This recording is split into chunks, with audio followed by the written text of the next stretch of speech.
I beg to present the annual financial statement budget vote on account for 2024-25.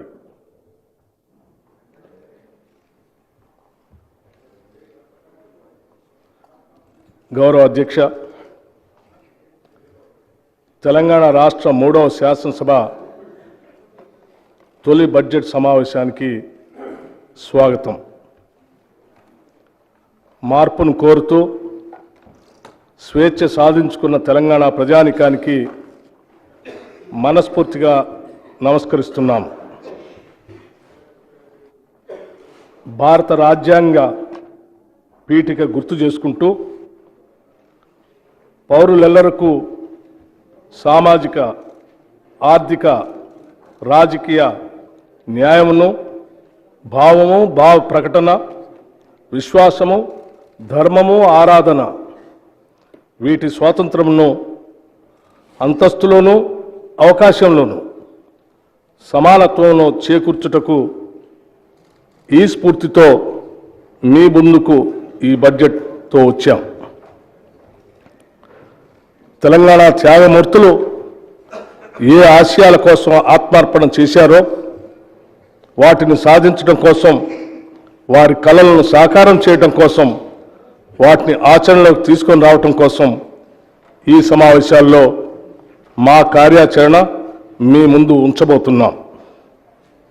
కొందరి కోసం మాత్రమే అందరూ బతకాలి అనే నిరంకుశ విధానాలను ఎదిరించిన తెలంగాణ ప్రజలు ఇప్పుడు నిజమైన అభివృద్ధి వైపు అడుగులు వేస్తున్నారు. అందరి కోసం మనమందరం అనే నూతన స్ఫూర్తితో మన చిరకాల ఆశలు, ఆకాంక్షలు తీర్చుకోవటానికి ఇప్పుడు సరైన వేదిక ఏర్పాటైందన్న భావన కూడా తెలంగాణ ప్రజల కళ్ళల్లో స్పష్టంగా కనిపిస్తూ ఉంది. ఎందరో యువకుల త్యాగాల పునాదులపై ఏర్పడిన తెలంగాణ 10 ఏళ్ల తర్వాత నిజమైన ప్రజాస్వామ్యం అంటే ఏమిటో రుచి చూస్తున్నది. ఈ నేపథ్యంలో మనం ఈ స్వేచ్ఛ తెలంగాణలో తొలి బడ్జెట్ను ప్రవేశపెట్టుకోవటం ఎంతో ఆనందకరమైన విషయం. సమాన అవకాశాలు, సామాజిక న్యాయం, ప్రజలకు అందుబాటులో ఉండే పాలనకు తెలంగాణ ప్రభుత్వం శ్రీకారం చుట్టింది. రైతులు, యువకులు, మహిళలు, నిరుపేదల జీవితాల్లో మరిన్ని వెలుగులు నింపేందుకు పూర్తి స్థాయిలో చర్యలు తీసుకుంటున్నాం. మీ నమ్మకాలు మీ ఆలోచనలు అవుతాయి, మీ ఆలోచనలు మీ పదాలు అవుతాయి, మీ మాటలు మీ చర్యలు అవుతాయి, మీ చర్యలు మీ అలవాట్లుగా మారుతాయి, మీ అలవాట్లు మీ విలువలు అవుతాయి, మీ విలువలు మీ విధిగా మారతాయి అంటూ జాతిపిత మహాత్మా గాంధీ చెప్పిన విషయాన్ని గుర్తు చేస్తున్నాను.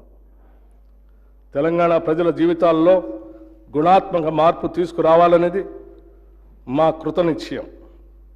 అందుకు అనుగుణంగా మా హామీలు ఉండటం వల్లనే తెలంగాణ ప్రజలు మమ్మల్ని నమ్మారు. ఆ నమ్మకాన్ని నిలబెట్టుకోవటానికి ఈ ప్రజాప్రభుత్వం ఎంతటి సాహసాన్నైనా చేస్తుంది, ఎంతటి కష్టాన్నైనా భరిస్తుంది.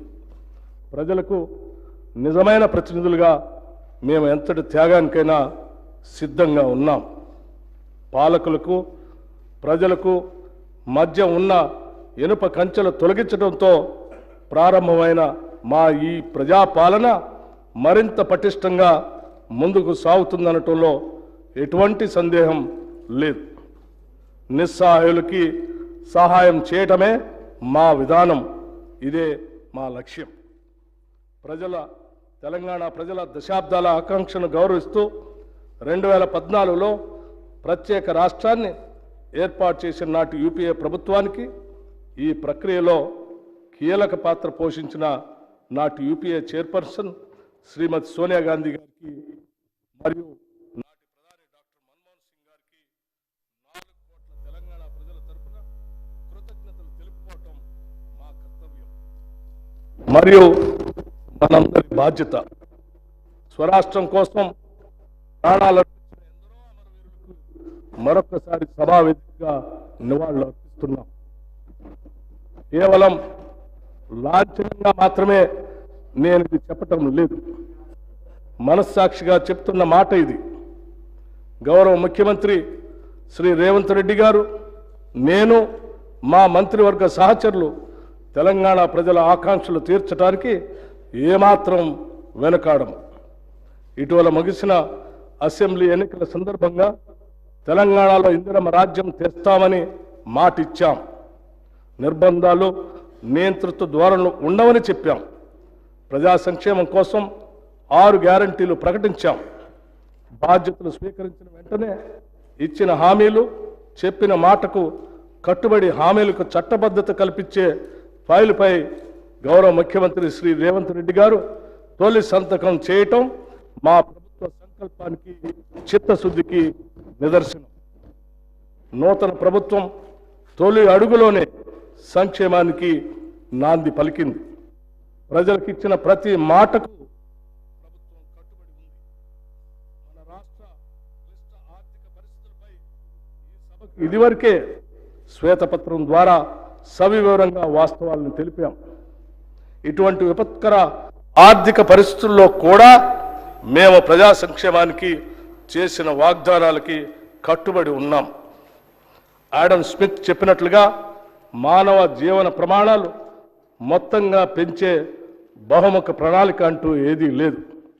కానీ రాష్ట్రంలో అందుబాటులో ఉన్న వనరులతో వివిధ సాధన మార్గాల ద్వారా సాధించవచ్చు. గత పాలకుల నిర్వాకంతో మన ధనిక రాష్ట్రంలో కూడా ఆర్థిక కష్టాలు వచ్చాయి. పూట గడవటం కూడా కష్టమనేంత కనిష్ట స్థాయికి రాష్ట్ర ఆర్థిక వ్యవస్థను చేర్చారు. రాష్ట్రంలో మౌలిక సదుపాయాల కల్పనకు ప్రాధాన్యత ఇవ్వకుండా ప్రజలకు ఏమాత్రం అవసరం లేని ఆర్భాటాలకు డబ్బు ఖర్చు చేశారు. రాష్ట్రం ఆర్థికంగా ఎంత దురదృష్టకర పరిస్థితిలో ఉందంటే ప్రతి నెల 1వ తేదీన రాష్ట్ర ప్రభుత్వ ఉద్యోగులకు మరియు పెన్షనర్లకు జీతాలు ఇవ్వలేనటువంటి పరిస్థితి. దీనివల్ల ఉద్యోగుల క్రెడిట్ స్కోర్, సిబిల్ స్కోర్ దెబ్బతినటం వల్ల వారు రుణాలు పొందడం కూడా కష్టమవుతూ ఉంది. వృద్ధులైన పెన్షనర్లు మందుల కోసం ఖర్చు పెట్టిన డబ్బులు పొందడం కోసం ఎదురు చూసే పరిస్థితి ఉత్పన్నమైంది. అందుకే తెలంగాణ రాష్ట్ర ఆర్థిక పరిస్థితిని, ప్రజల జీవితాలను దుర్భరం చేసే దిశగా సాగిన ప్రజా వ్యతిరేక పాలనకు ప్రజలు చరమగీతం పాడారు. ఇదే మన ప్రజాస్వామ్య వ్యవస్థ యొక్క గొప్పతనం. దివాళా తీసిన రాష్ట్ర ఆర్థిక పరిస్థితిని మెరుగుపరచడానికి ఇప్పటికే దుబారా ఖర్చులు తగ్గించాం. రాష్ట్ర ఆర్థిక క్రమశిక్షణతో పాటు మెరుగైన సంక్షేమ పాలన అందించాలన్నదే మా లక్ష్యం. గత ప్రభుత్వం ప్రవేశపెట్టిన ప్రతి బడ్జెట్ వాస్తవానికి చాలా దూరంగా ఉంది. రాష్ట్రం యొక్క రాబడిని అధికంగా చేసి చూపెట్టడం ద్వారా ఎన్నో పథకాలకు నిధులు కేటాయిస్తున్నామనేటువంటి భ్రమను కల్పించారు. ఉదాహరణకు దళిత బంధు పథకానికి బడ్జెట్లో 17,700 కోట్ల రూపాయలు చూపిస్తే నిధులు మాత్రం ఒక్క పైసా కూడా ఖర్చు పెట్టలేదు. అంతేకాకుండా 2021-22 సంవత్సరానికి క్యాగ్ లెక్కల ప్రకారం షెడ్యూల్డ్ కులాల అభివృద్ధికి డిమాండ్లో 4,874 కోట్ల రూపాయలు నిధులు ఖర్చు చేయలేదు. గిరిజన అభివృద్ధిలో 2,918 కోట్ల రూపాయలు ఖర్చు చేయలేదు. వెనుకబడిన తరగతుల అభివృద్ధిలో 1,437 కోట్ల రూపాయలు ఖర్చు చేయలేదు. అదేవిధంగా రైతులకు వడ్డీ లేని రుణాల కొరకు కేవలం 2014-15 ఆర్థిక సంవత్సరం నుంచి 2023-24 ఆర్థిక సంవత్సరం వరకు 1,067 కోట్ల రూపాయలు బడ్జెట్ పెట్టి కేవలం 297 కోట్ల రూపాయలు మాత్రమే ఖర్చు పెట్టారు. అదేవిధంగా మహిళలకు 2014-15 ఆర్థిక సంవత్సరం నుంచి 2023-24 ఆర్థిక సంవత్సరం వరకు 7,848 కోట్ల రూపాయలు బడ్జెట్ పెట్టి కేవలం 2,685 కోట్ల రూపాయలు మాత్రమే ఖర్చు పెట్టారు. ఈ విధంగా సమాజంలోని 90% జనాభా ఉన్న ఎస్సీ, ఎస్టీ, బీసీ, మైనారిటీ మరియు మహిళల కోసం గొప్పలు చెప్పుకోవటానికి పథకాలు బడ్జెట్లో ఉన్నాయి తప్పితే వాటికి నిధుల విడుదల లేవు. ఈ సాంప్రదాయానికి స్వస్తి పలికి మా ప్రభుత్వం వాస్తవానికి దగ్గరగా రాబడులు అంచనా వేసి దానికి అనుగుణంగానే పథకాలకు కేటాయింపులు చేయటం జరిగింది. ఇది మా చిత్తశుద్ధికి నిదర్శనం. సరైన ప్రణాళికలతో అన్ని అడ్డంకులను అధిగమిస్తాం, అందులో ఎలాంటి సందేహం లేదు. ఇది మా ప్రభుత్వం అని ప్రజలు భావించే విధంగా బాధ్యతతో వ్యవహరిస్తాం.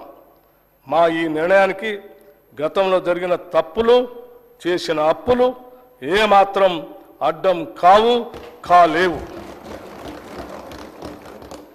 ఇదే స్ఫూర్తితో, ఆశయంతో, ప్రజా ఆశీర్వాదంతో ఈ బడ్జెట్ను ప్రవేశపెడుతున్నాం.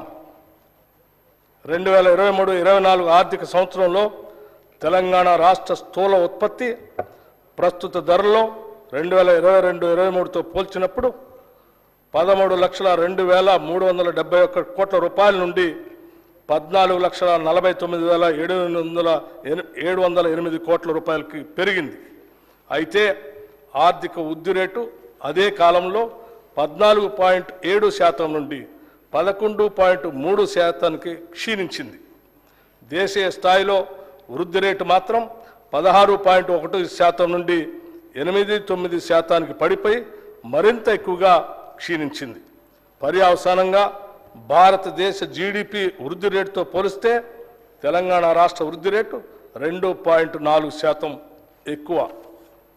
తెలంగాణ ఆర్థిక వృద్ధి రేటు స్థిరమైన ధరల్లో గత సంవత్సరం 7.5% నుండి 1% తగ్గి ఈ సంవత్సరానికి 6.5% పడిపోయింది. దేశ స్థాయిలో ఈ వృద్ధి +0.1%గా ఉంది. తెలంగాణ ఆర్థిక వృద్ధి రేటు తీవ్ర క్షీణతను చవిచూసిందనేది స్పష్టమవుతా ఉంది. తెలంగాణ మరియు భారతదేశం యొక్క ప్రస్తుత మరియు స్థిరమైన ధరల వద్ద భిన్నమైన వృద్ధి రేట్లు తెలంగాణలో ఉన్న అధిక ద్రవ్యోల్బణం రేటును సూచిస్తున్నాయి. 2023 డిసెంబర్లో తెలంగాణలో 6.65%గా ఉన్న వినియోగదారుల ధరల సూచిక 5.69%గా ఉన్న దేశ సగటుతో పోలిస్తే చాలా అధికంగా ఉంది. అధిక ద్రవ్యోల్బణం ఉన్న రాష్ట్రాలలో తెలంగాణ 5వ స్థానంలో ఉంది. 2023-24 ఆర్థిక సంవత్సరంలో తెలంగాణ ఆర్థిక వ్యవస్థ వివిధ రంగాల్లో పనితీరు ఒకేలా లేదు. దీనికి అనేక కారణాలు ఉన్నాయి. ప్రాథమిక రంగాల్లో ఒకటైన వ్యవసాయం చాలా క్షీణించింది. వ్యవసాయ రంగంలో పంటల ద్వారా వచ్చే స్థూల విలువ 49,059 కోట్ల రూపాయల నుండి 45,723 కోట్ల రూపాయలకు తగ్గి -6.8% వృద్ధి రేటుగా నమోదు అయింది. ఈ గణనీయమైన తగ్గుదలకి ప్రధాన కారణం ప్రతికూల వాతావరణ పరిస్థితులు, నైరుతి రుతుపవనాలు 17 రోజులు ఆలస్యమయ్యాయి మరియు సీజన్లో వర్షపాతంలో తీవ్ర హెచ్చుతగ్గులు వచ్చాయి. ముఖ్యంగా ఆగస్టు మరియు అక్టోబర్లో పంటలు కీలక దశలో ఉన్నప్పుడు వర్షపాతం గణనీయంగా తగ్గింది. దీనికి తోడు దీర్ఘకాలం పాటు పొడిగాలులు, భూగర్భ జలాల క్షీణత మరియు కృష్ణాబేసిన్లో తగినంత నీటి లభ్యత లేకపోవడంతో వరి, పత్తి, మొక్కజొన్న, కంది, శనగ వంటి కీలక పంటల విస్తీర్ణం భారీగా తగ్గింది.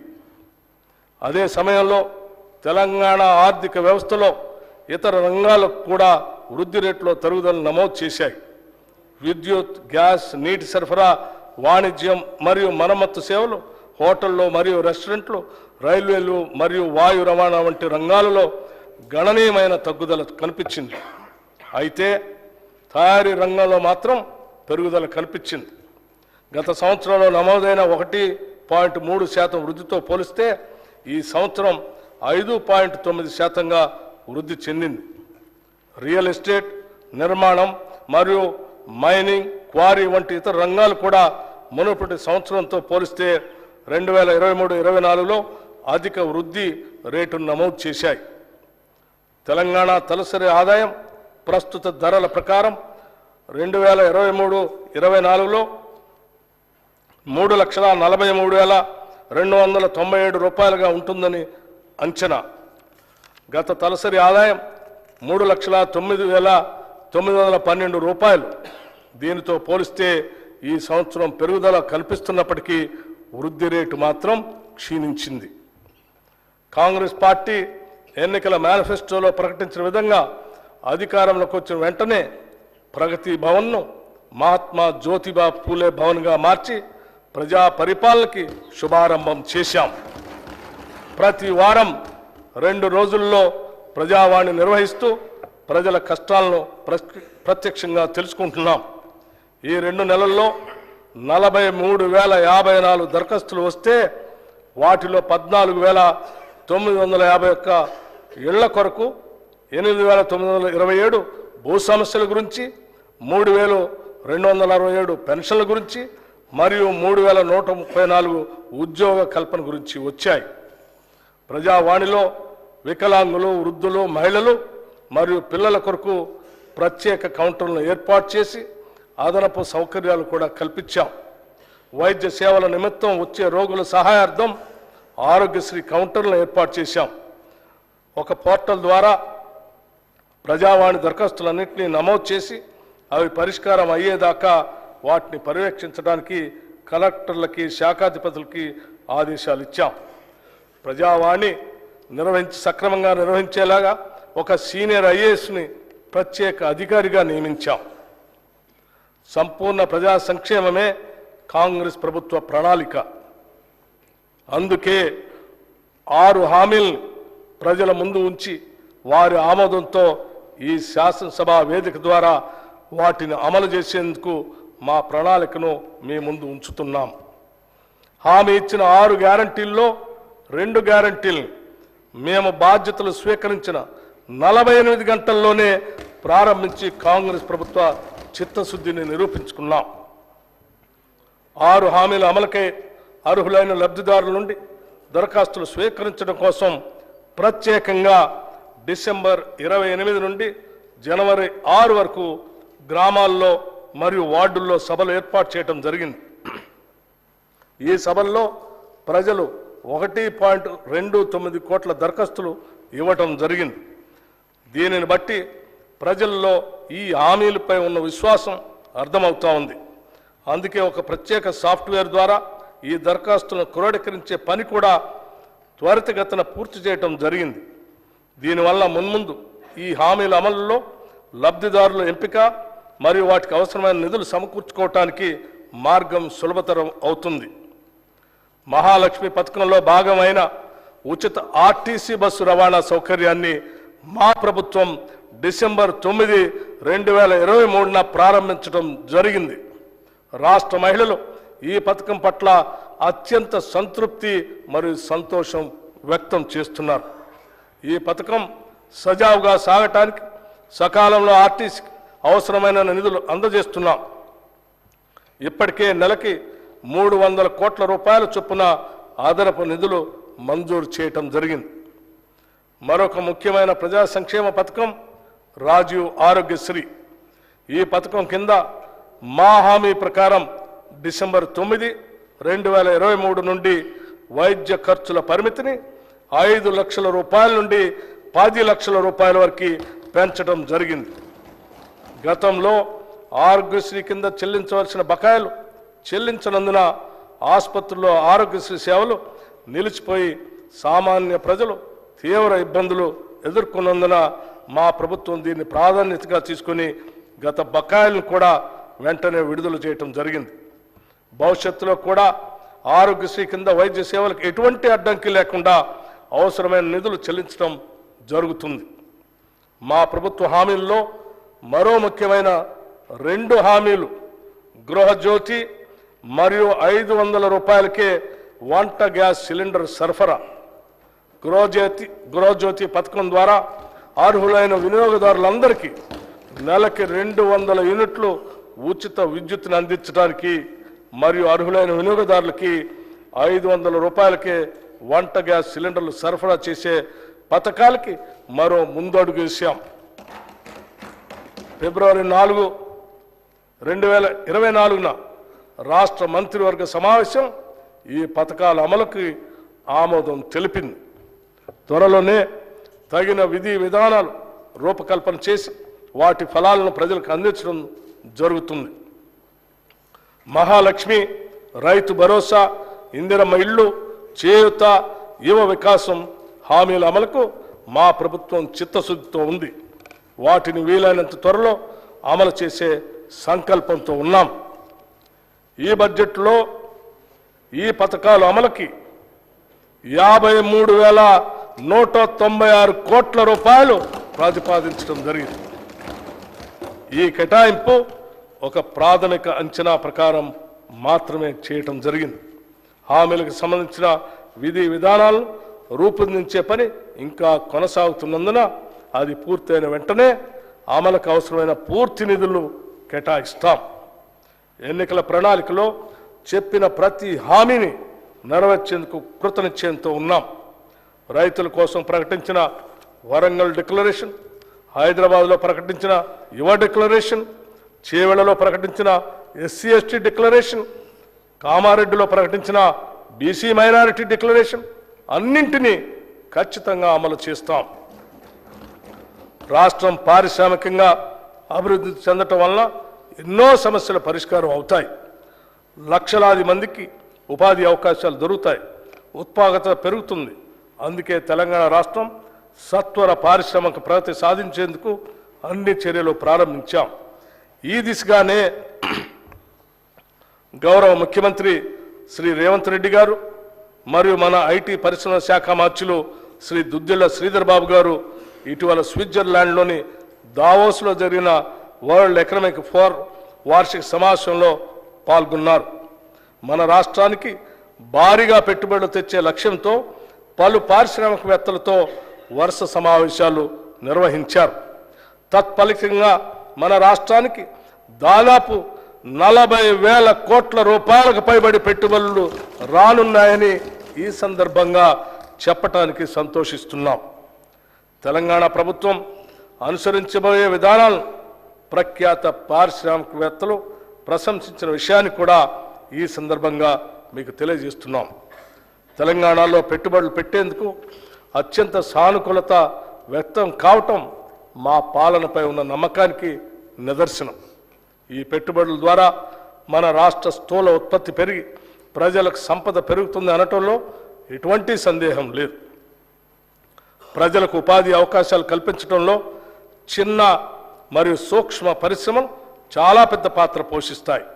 దాన్ని దృష్టిలో పెట్టుకుని చిన్న మరియు సూక్ష్మ సంస్థలు స్థాపించడానికి వీలుగా క్లస్టర్లని అభివృద్ధి చేస్తాం. రాష్ట్ర నిధులతో పాటు కేంద్ర ప్రభుత్వ micro small enterprises cluster development programme పథకం ద్వారా కూడా దీనికి అవసరమైన నిధులు సమీకరిస్తాం. రాష్ట్ర నిధులతో పాటు పిఎం మిత్ర నిధుల్ని వినియోగించుకొని కాకతీయ మెగా టెక్స్టైల్ పార్క్ని మరింతగా అభివృద్ధి పరుస్తాం. ప్రభుత్వం తరఫున 2 లెదర్ పార్కులను కూడా ఏర్పాటు చేయబోతున్నాం.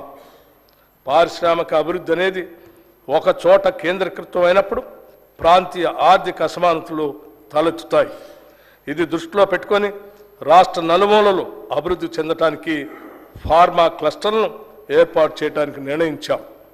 ఈ క్లస్టర్ల ఏర్పాటులో భూసేకరణ జరిగేటప్పుడు ప్రజల ఇళ్లకు ఆస్తులకు నష్టం వాటిల్లకుండా వాటి నివాస స్థలాలకి దూరంగా ఏర్పాటు చేయటం జరుగుతుంది. తెలంగాణ రాష్ట్రానికి తీర ప్రాంతం లేదు. అందువల్ల సరుకు రవాణా పోర్టులు అందుబాటులో లేవు.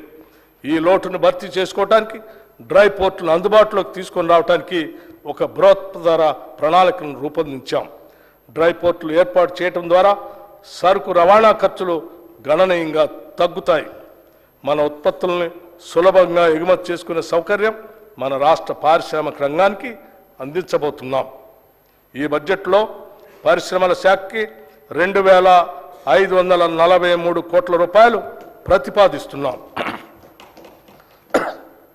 దివంగత ప్రధాని శ్రీ రాజీవ్ గాంధీ గారు అన్నట్లుగా భారతదేశం పారిశ్రామిక విప్లవం యొక్క అవకాశం కోల్పోయింది. కానీ కంప్యూటర్ విప్లవం మాత్రం కోల్పోలేము. ఎంతో దార్శనికతతో 3.5 దశాబ్దాల క్రితమే ఆయన చెప్పిన మాటలు ఇప్పటికీ స్ఫూర్తిదాయకం. తెలంగాణ రాష్ట్రం ఇన్ఫర్మేషన్ టెక్నాలజీలో దేశంలోని అగ్రస్థానంలో ఉండాలనేది మా ఆకాంక్ష. ఐటీ రంగంలో అభివృద్ధి సాధించడం ద్వారా తెలంగాణలోని గ్రామీణ ప్రాంతాల ప్రజలకి మరింత అధునాతన సౌకర్యాలు కల్పించడానికి వీలు కలుగుతుంది. అంతేకాకుండా ఎంతోమందికి ఉపాధి అవకాశాలు లభ్యమవుతాయి. ఐటీ రంగానికి మరింత మెరుగుపరిచిన విధానాన్ని రూపొందించేందుకు రాష్ట్ర ప్రభుత్వం సిద్ధంగా ఉంది. గ్రామీణ ప్రాంతాల అభివృద్ధి మరియు ప్రజల జీవన స్థితిగతులను మెరుగుపరచడానికి వీలుగా ఆర్టిఫిషియల్ ఇంటెలిజెన్స్ను ఉపయోగించుకుంటాం. ఐటీ రంగంలో భారీ పెట్టుబడులతో ముందుకు వచ్చేవారికి అత్యంత సులువైన విధానాలతో స్వాగతం పలకటమే కాకుండా భవిష్యత్తులో కూడా వారికి ఎలాంటి సమస్యలు తలెత్తని పటిష్టమైన విధానాలని రూపొందిస్తున్నాం.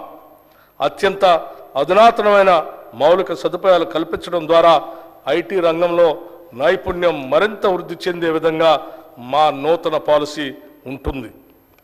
హైదరాబాదులోని ఐటీ పరిశ్రమ రోజు రోజుకి అభివృద్ధి చెందుతున్నది.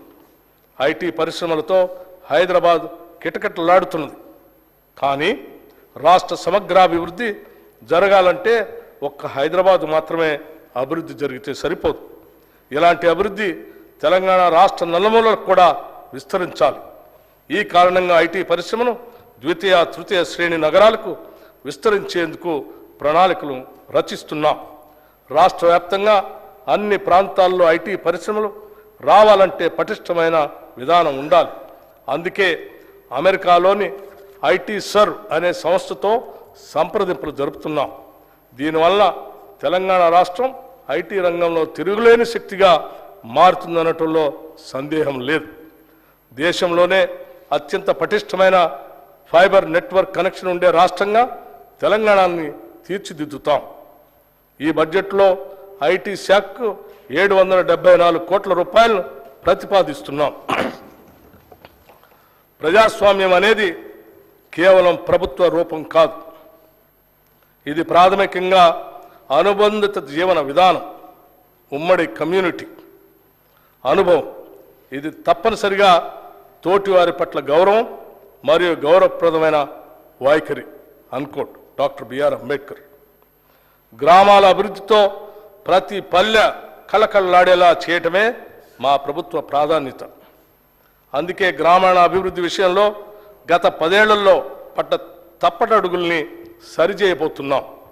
ప్రతి గ్రామం యూనిట్గా గ్రామాల అభివృద్ధికి ప్రణాళిక తీసుకొని ముందుకు వెళుతున్నాం. మనస వాచ కర్మణ ప్రజాస్వామ్య వ్యవస్థలో తమ కర్తవ్యాల్ని తామే నిర్వర్తించేలాగా చూస్తాం. ఇది మేమేదో ప్రజాస్వామ్యానికి చేస్తున్న మేలు కాదు. గ్రామాల్లోని అణగారిన వర్గాలకు, గ్రామీణ పేదలకు మేము కల్పిస్తున్న హక్కు, నిస్సహాయులకి అభాగ్యులకి మేమిస్తున్న గ్యారంటీ, సామాజికంగా అన్యాయం ఎదుర్కొంటున్న వారికి మేమిస్తున్న ధైర్యం. మీకు తెలుసు, దేశానికి గ్రామాలే పట్టుగొమ్మలని మహాత్మా గాంధీ చెప్తే దాన్ని ఆచరించి చూపించిన గొప్ప ప్రధాని కీర్తిశేషులు రాజీవ్ గాంధీ గారు. దేశంలో గ్రామ స్వరాజ్యానికి బాటలు వేసేందుకు ఆనాటి ప్రధాని రాజీవ్ గాంధీ ప్రభుత్వం 73-74వ రాజ్యాంగ సవరణను ప్రతిపాదించింది. గ్రామ పంచాయతీలకి ఆర్థిక వెసులుబాటు కల్పించడమే కాకుండా వారి అభివృద్ధి ప్రణాళికను వారే రూపొందించుకునే విధంగా కేంద్రం నుంచి నేరుగా నిధుల్ని పంచాయతీలకు అందజేసిన ఘనత అప్పటి కాంగ్రెస్ ప్రభుత్వానికే దక్కుతుంది. గ్రామ పంచాయతీల్ని మరింత బలోపేతం చేస్తాం. సకాలంలో నిధులు అందించి గ్రామాభ్యుదయానికి బాటలు వేస్తాం. గ్రామీణ ప్రాంతాలలో సురక్షిత తాగునీరు ఇప్పటికీ పూర్తిగా అందుబాటులో లేదు. 35,752 కోట్ల రూపాయలు ఖర్చు చేసి మిషన్ భగీరథ పూర్తి చేశామని గత ప్రభుత్వం గొప్పలు చెప్పింది.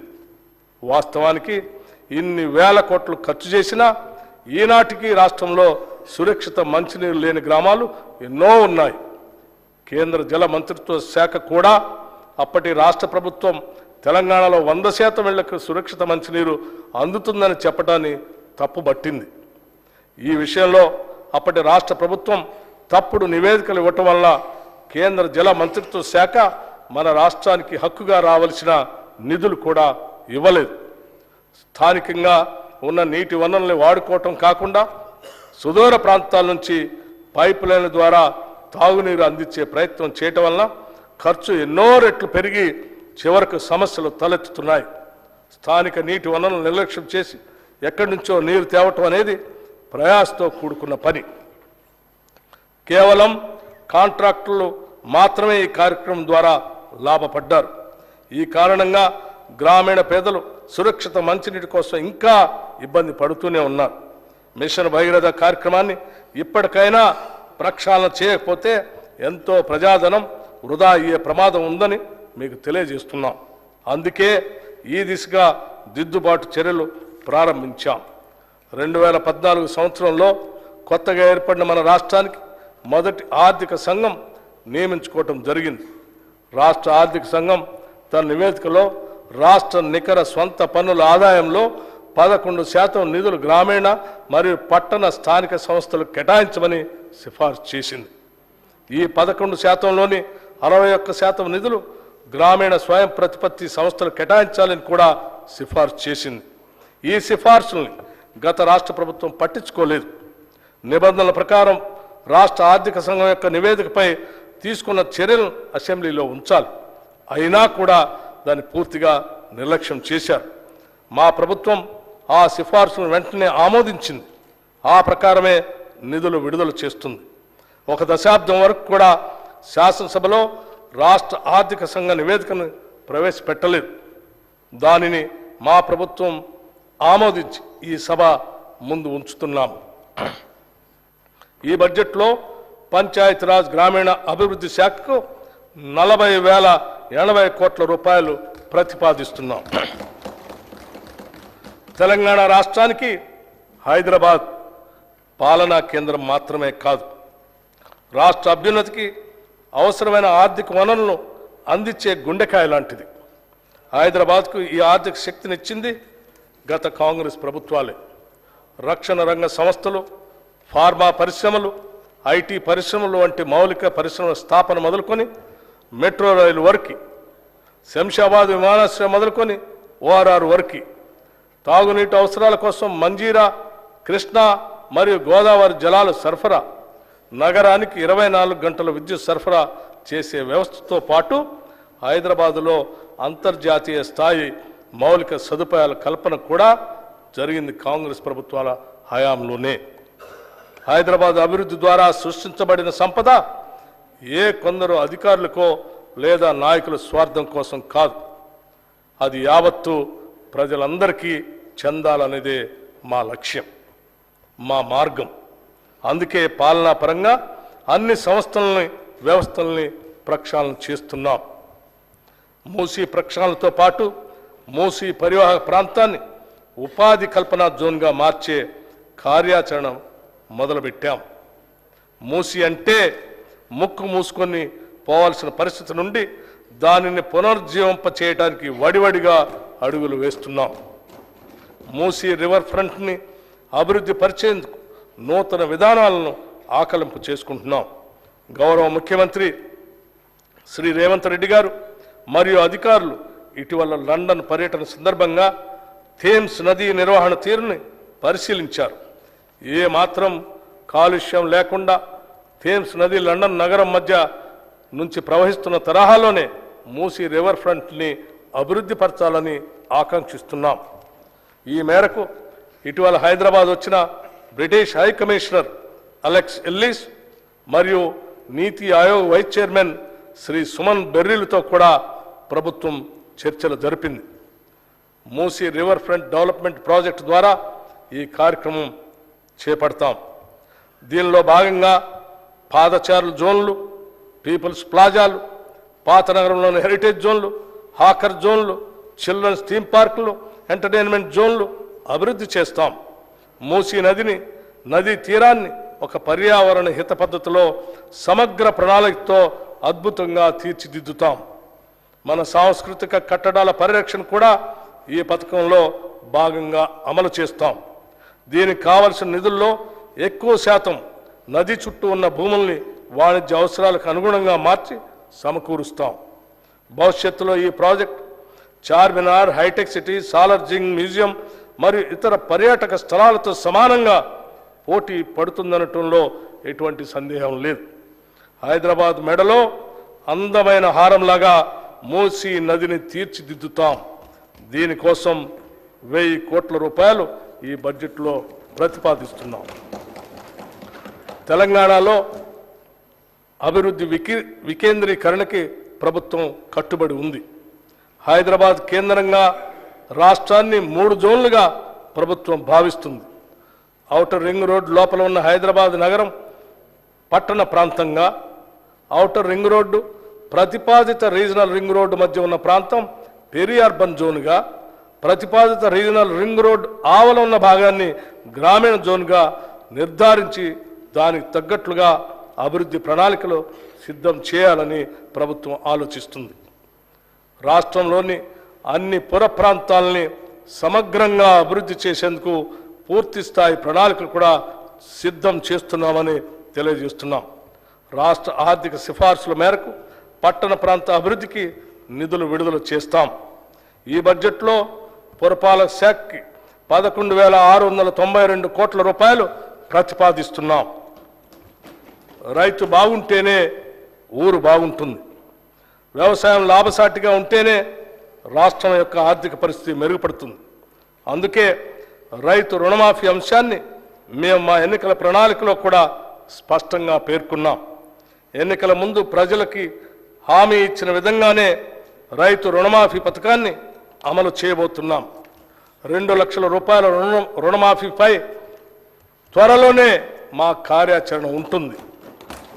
అందుకు విధి విధానాల్ని రూపొందిస్తున్నాం. ప్రతి పంటకు మద్దతు ధర ఇస్తాం. ఈ సందర్భంలో మేము రైతు బంధు పథకం గురించి ఒక విషయం ఈ గౌరవ సభ ముందు ఉంచదలుచుకున్నాం. రైతు బంధు యొక్క ముఖ్య ఉద్దేశం రైతుకు పెట్టుబడి సాయం అందించడమేనని గత ప్రభుత్వం ఈ పథకాన్ని ప్రారంభించింది. రైతుకు సాయం అందించడం అనేది ప్రశంసించదగిన విషయమే అయినా ఈ పథకం పేరుతో అసలు రైతుల కన్నా పెట్టుబడిదారులు మరియు అనర్హులే ఎక్కువ లాభం పొందారని చెప్పడానికి ఎంతో చింతిస్తున్నాం. సాగు చేయటానికి పనికిరాని కొండలు, గుట్టలు, ఆఖరికి రోడ్లు ఉన్న స్థలానికి కూడా రైతు బంధు సాయం ఇచ్చారు. పెట్టుబడిదారులు, బడా రియల్ ఎస్టేట్ కంపెనీలు కొనిపెట్టుకున్న వేలాది ఎకరాలకు కూడా రైతు బంధు సాయం అందింది. ఇది అక్రమం. ఇచ్చిన జీవోకి విరుద్ధంగా పథకాన్ని వర్తింపచేయటం అనేది గత ప్రభుత్వానికే సాధ్యమైంది.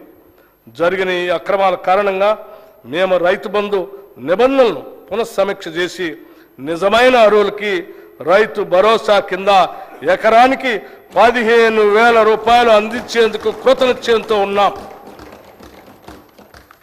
గతంలో భిన్నంగా మేము కౌలు రైతులకు కూడా రైతు భరోసా సాయాన్ని ఇవ్వటానికి మార్గదర్శకాలు సిద్ధం చేస్తున్నాం. అదేవిధంగా ప్రధానమంత్రి ఫసల్ బీమా యోజన కార్యక్రమాన్ని ఆధారంగా చేసుకొని రాష్ట్రంలో పంటల బీమా పథకాన్ని పటిష్టంగా అమలు చేయబోతున్నాం. పశ్చిమ బెంగాల్లో అమలు జరుగుతున్న తీరును పరిశీలించిన అనంతరం దానికి సంబంధించి తుది నిర్ణయాన్ని తీసుకుంటామని ఈ సందర్భంగా మనవి చేస్తున్నాం. రైతు బీమా పథకాన్ని కౌలు రైతులకు కూడా అమలు చేసేందుకు చర్యలు తీసుకుంటున్నాం. అందుకు అవసరమైన మార్గదర్శకాలని రూపొందిస్తున్నాం. విత్తన భండాగారంగా ఉన్న తెలంగాణ ఇంకా ఎంతో ప్రగతిని సాధించడానికి అవకాశం ఉండి కూడా సాధించలేకపోయింది. విత్తనం నాణ్యమైనది అయితేనే రైతుకు మేలు కలుగుతుంది. విత్తనం నాసిరకంది అయితే రైతు శ్రమంతా బూడిదలో పోసిన పన్నీరు అవుతుంది. పంట చేతికి రాకపోవటమే కాకుండా అప్పటి వరకు పెట్టిన పెట్టుబడి అంతా వృధా అయిపోతుంది. గత ప్రభుత్వ హయాంలో నకిలీ విత్తనాల సమస్య తీవ్రంగా ఉండేది. గత ప్రభుత్వం అచేతన వల్ల, నకిలీ విత్తనాల వల్ల అనేక మంది రైతులు మోసపోయి ఆత్మహత్యలకు కూడా పాల్పడ్డారు.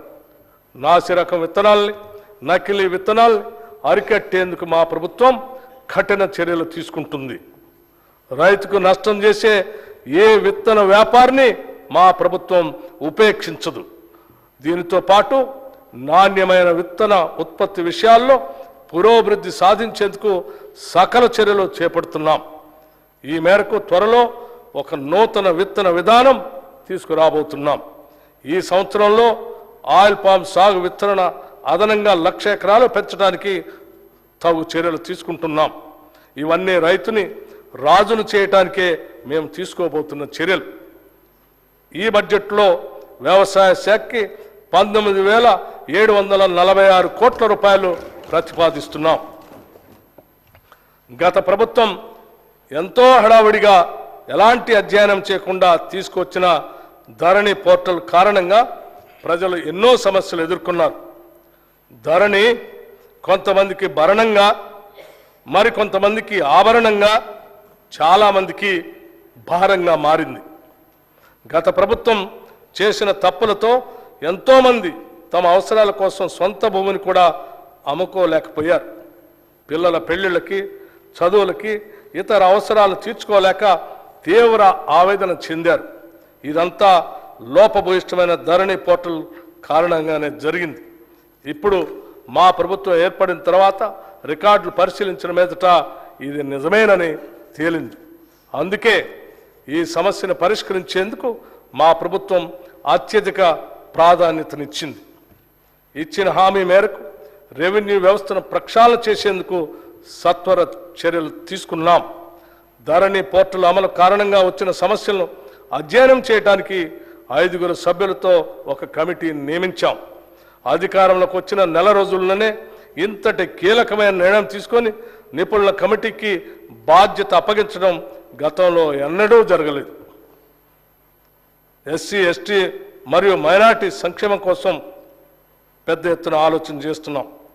Coat Reverend Martin Luther King Junior అన్నట్టు నాకు ఒక కల ఉంది. ఒక రోజున మన దేశం నిజమైన ఆదర్శాల స్వరూపంగా ఎదుగుతుందని ఆశిస్తున్నాను. మనుషులంతా సమానంగా సృష్టించబడ్డారు అన్న సత్యానికి ఆదర్శంగా నిలుస్తుంది అని తలుస్తున్నాను. అన్కోట్. జనాభాలో అత్యధిక శాతం మంది ఇంకా పేదరికంలో ఉంటే అది నిజమైన అభివృద్ధి కాదు.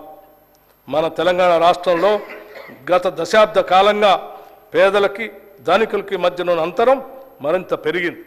అందుకే రాష్ట్ర సంపద వనరులు ప్రజలందరికీ చెందేటట్లుగా చేస్తామని మేము ఇచ్చిన హామీల్ని ప్రజలు విశ్వసించారు. వారి విశ్వాసానికి విఘాతం కలిగించకుండా పటిష్టమైనటువంటి ప్రణాళికతో ముందుకు సాగుతామని, వారికి నిజమైన అభివృద్ధిని అందిస్తామని ఈ సందర్భంగా మీకు తెలియజేస్తున్నాం. ఎస్సీ, ఎస్టీ, మైనారిటీ విద్యార్థుల భవిష్యత్తు కొరకు ఏర్పాటు చేసిన గురుకుల పాఠశాలను మరింతగా అభివృద్ధి పరుస్తాం. సొంత భవనాలు లేని గురుకుల పాఠశాలకు నూతనంగా అన్ని వసతులతో కూడిన భవనాలని నిర్మించడానికి ప్రణాళికలు సిద్ధం చేస్తున్నాం. అన్ని గురుకుల పాఠశాలల్లో సౌర విద్యుత్తుని ఏర్పాటు చేసి దాని ద్వారా ఆదాయ విద్యుత్ వినియోగ ఛార్జీల్ని తిరిగి అవసరమైన చోట వాటి అభివృద్ధికే ఉపయోగిస్తాం. ఎస్సీ గురుకులాల భవన నిర్మాణాలకి 1,000 కోట్ల రూపాయలు మరియు ఎస్టీ గురుకుల భవనానికి 250 కోట్ల రూపాయలు ఈ బడ్జెట్లో ప్రతిపాదిస్తున్నాం. గురుకుల పాఠశాల సొసైటీ ద్వారా నూతనంగా 2 MBA కళాశాల ఏర్పాటు ప్రక్రియ ప్రారంభించాం. వీటి ప్రతిపాదనలను ఇప్పటికే all India council for textile education వారికి టెక్నికల్ ఎడ్యుకేషన్ వారికి తగిన అనుమతి కొరకు సమర్పించడం జరిగింది. రాష్ట్రంలోని గురుకుల పాఠశాలకు బోధనా సిబ్బంది నియామకాలు అతి త్వరలోనే పూర్తి చేయబోతూ ఉన్నాం. ఎస్సీ సంక్షేమానికి 21,874 కోట్ల రూపాయలు, ఎస్టీ సంక్షేమానికి 13,313 కోట్ల రూపాయలు మరియు మైనారిటీ సంక్షేమానికి 2,262 కోట్ల రూపాయలు ప్రతిపాదిస్తున్నాం.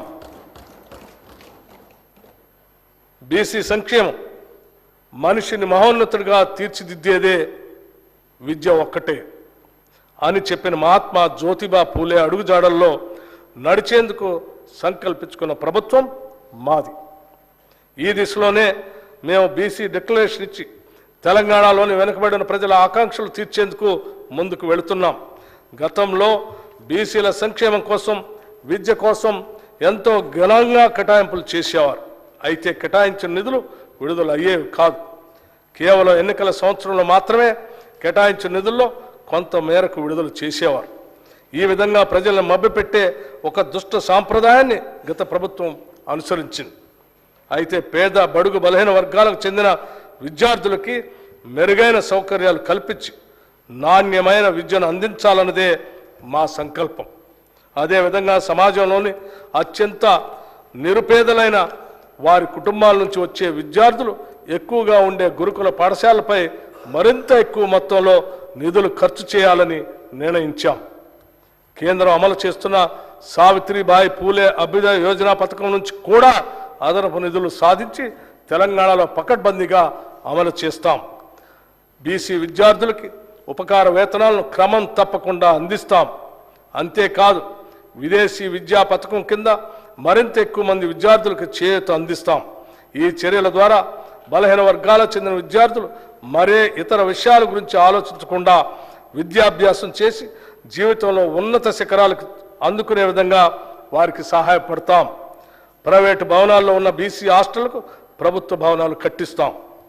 రాష్ట్రంలో ఉన్న వెనుకబడిన తరగతుల గురుకులాలకు సొంత భవనాల నిర్మాణానికి ఈ బడ్జెట్లో 1,546 కోట్ల రూపాయలు ప్రతిపాదిస్తున్నాం. రాష్ట్రంలో ఇప్పటికీ సాంప్రదాయ వృత్తుల్లో చాలా కుటుంబాలు జీవనం సాగిస్తున్నాయి. వారికి నూతన సాంకేతికతలో శిక్షణ ఇచ్చి అవసరమైన పనిముట్లు అందజేస్తాం. వారు చేసిన ఉత్పత్తులకి మేలైన మార్కెటింగ్ సౌకర్యాలు కల్పిస్తూ వారి అభ్యున్నతికి సహకరిస్తాం. అదే సమయంలో వారి పిల్లలకు నాణ్యమైన విద్య అందించేందుకు సహాయం చేస్తాం. వారు ఐఐటి మరియు అంతర్జాతీయ విశ్వవిద్యాలయాల్లో సీట్లు సాధించేలా అవసరమైన శిక్షణ ఏర్పాటు చేస్తాం. భవిష్యత్తులో వారు విదేశీ ఉద్యోగ అవకాశాలు కూడా అందిపుచ్చుకునేటట్టు వారిని తయారు చేస్తాం. ఈ బడ్జెట్లో బీసీ సంక్షేమానికి 8,000 కోట్ల రూపాయలు ప్రతిపాదిస్తున్నాం. మహిళా శిశు సంక్షేమం. సమాజంలో సగభాగం మహిళలే. మహిళా సాధికారత అనేది కొందరికే పరిమితం కారాదు.